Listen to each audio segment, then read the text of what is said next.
Don't tell anything to us, staff. How dare you touch his mission? Police take it.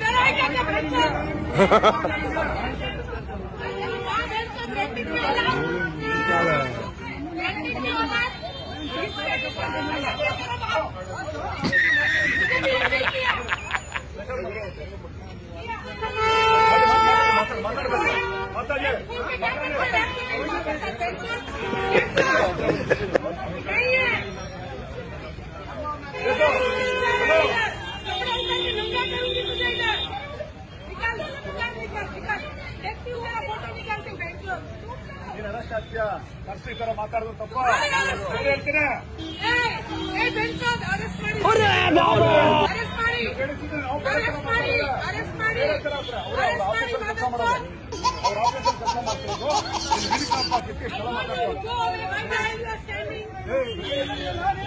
ನೀವು public ಮುಗಿಬೇಕು ಅವರಿಗೆ